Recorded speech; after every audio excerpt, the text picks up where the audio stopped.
There's one word in Italian that covers both the words home and house, and that is casa, feminine, plural. case. Casa, When used on its own with the following verbs, the translation is always home rather than house.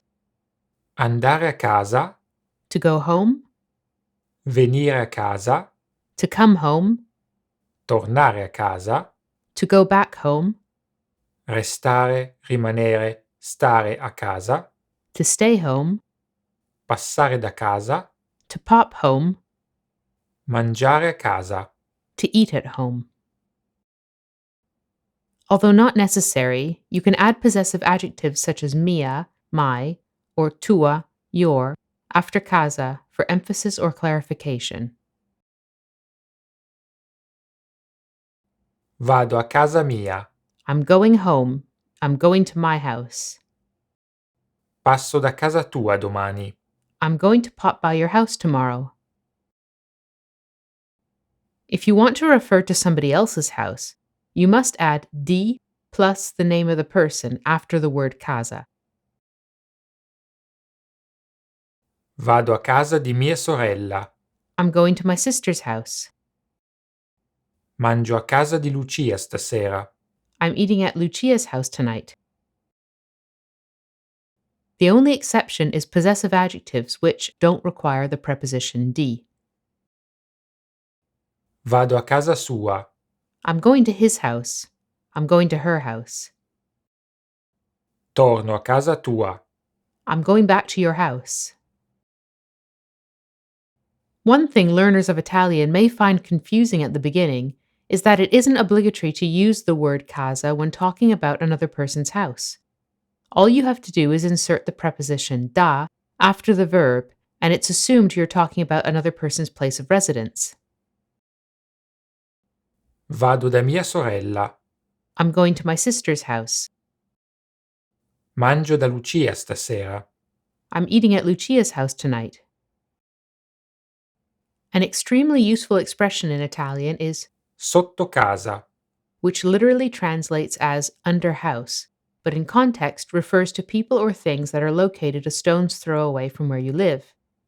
This could be a friend who's waiting outside, your closest pizzeria, or a local shop where you know the owners by name.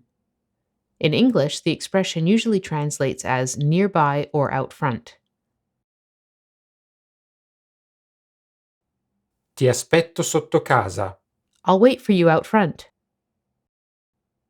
Vuoi andare al ristorante sotto casa? Do you want to go to the nearby restaurant?